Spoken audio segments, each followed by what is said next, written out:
Hi everyone, my name is John Sayer and I'm a Technical Marketing Manager here at Autodesk. I'd like to welcome you to today's presentation where I will be providing a technical review of the Autodesk Drainage Design for Infraworks 360 solution. During this short demonstration, we will focus on several key aspects of planning and conceptual design processes used on drainage projects. Today we will focus on several key aspects of Autodesk Drainage Design for Infraworks 360. The first key area we will look at is drainage area selection. We will be able to select a point on our model, and Infraworks 360 will show us the drainage area to that known point. Next, we will look at culvert placement and preliminary design. We will also look at drainage structure placement along a design roadway. And last but not least, we will look at the quantities from both the culvert and the drainage structures and pipes that we placed in the model. I will give you a brief demonstration of how all this works, then have a quick summary and time for some Q&A at the end. But before we start, I would like to throw out some of the goals for today's sessions. My main objective is to get you exposure to the drainage design features for Infraworks 360. I will show you the subset of capabilities that we just went through in a demonstration and stick to that agenda. I say stick to that agenda because we have a short amount of time here to cover just some of the capabilities in today's demo. And I definitely want to be sure to get you your questions and address those questions at the end. So let's get started.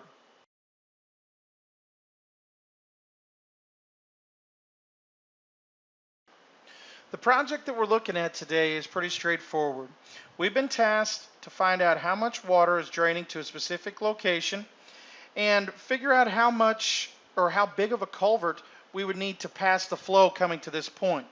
This road has overtopping issues, so that's why we've been tasked with figuring out this information.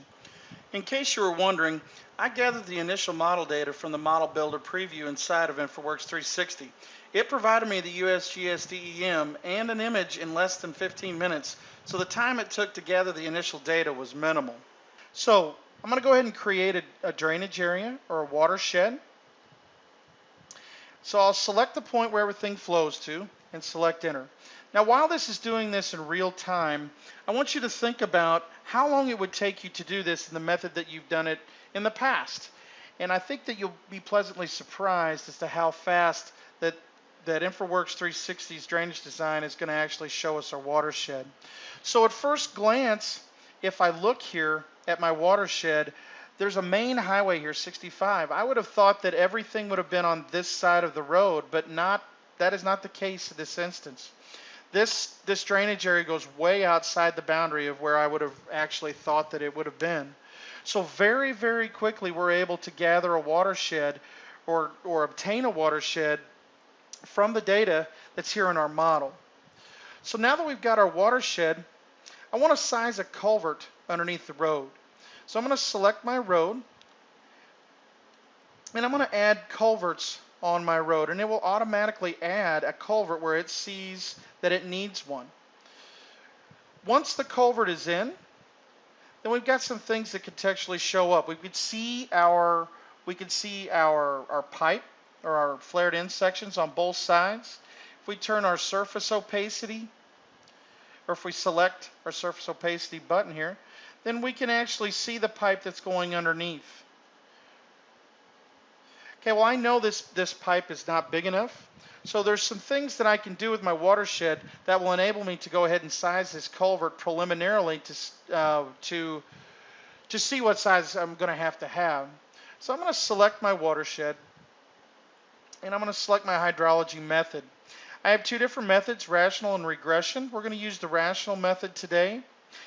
I'm going to use a weighted coefficient. I'm just going to use one of 0.25 today. And I'm going to select and use a rainfall intensity of 10.2. Once that's done, it gives me my Q100. It does only figure right now for the Q100, so that flow is what I want to push through this culvert. So I'm going to move in once I've got it calculated. I'm just going to select that culvert. Now, it's going to automatically size the culvert to pass the flow, or it's going to start giving us information here in the blow up of the culvert so that we can adequately size the culvert.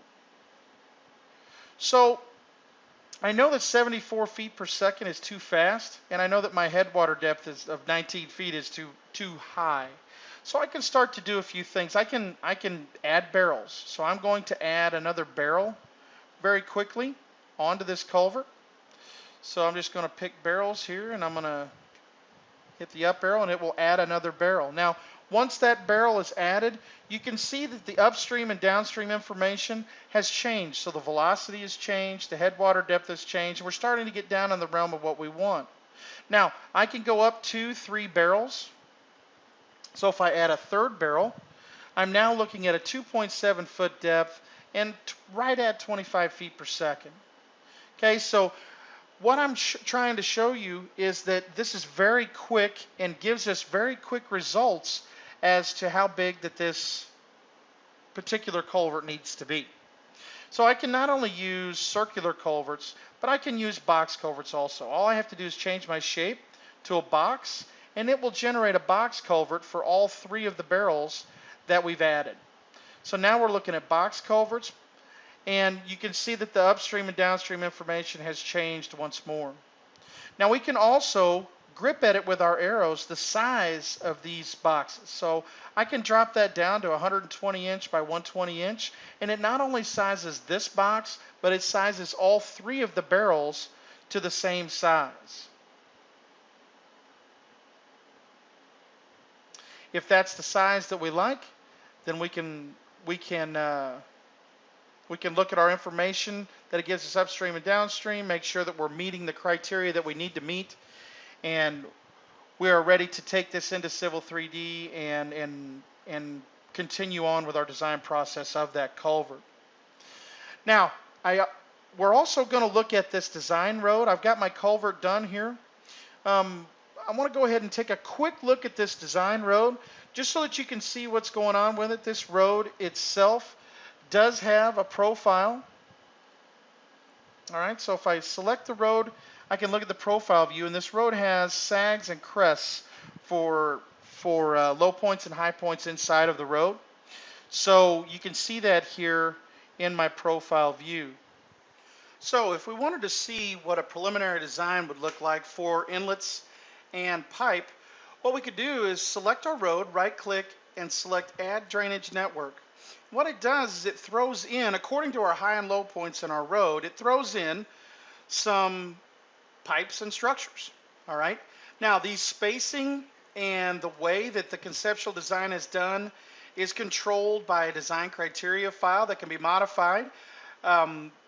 And you can adjust spacing, things of that nature. Now, if we were trying to show this conceptually, we could come on down and actually select a pipe or a structure and add a manual pipe and structure to show daylighting.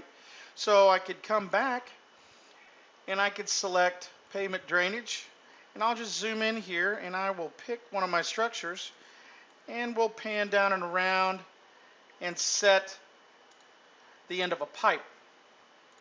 Let's select end run there.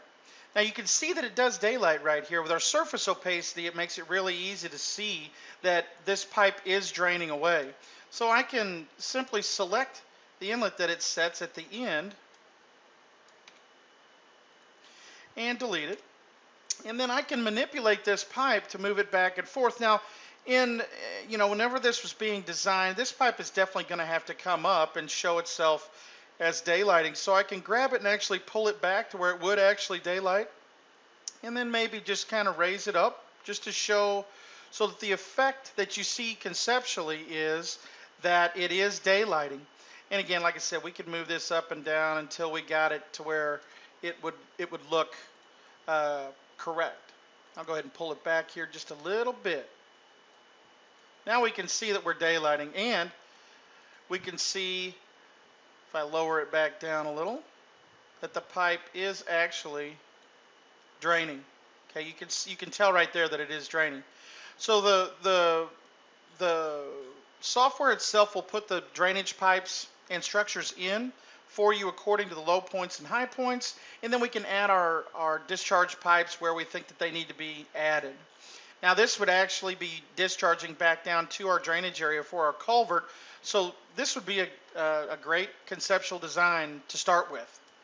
Now, the last thing I want to talk about today is quantities. So, and this is pretty straightforward. If we want to see quantities for, say, our culvert road, and we want to know what kind of quantities we have for that, we can select our culvert road and then just pick quantities. Okay, and we'll select our culvert road again, and it tells us what quantity we have for that road. Now, what would be even better is if we could select our design road and see our count of our inlets. And lo and behold, we can. So we can see length of pipe, we can see our manholes, we can see inlets, things of that nature. So it's a great way to check for quantities. It's a great way to, I think you can see in using drainage design for Infraworks 360 how it can definitely be a good time saver. To summarize, what is Autodesk drainage design for Infraworks 360? Essentially, it is a software solution that helps civil engineers accelerate design and analysis of drainage associated with roadway design. During our demonstration, we used it to create a drainage area for analysis of a culvert, created a conceptual culvert to carry the flow from the drainage area, placed drainage structures and pipes in a design road, and gathered quantities for all at the end. As for the business benefit, drainage design for Infraworks 360 is easy to use, very intuitive, and extremely powerful.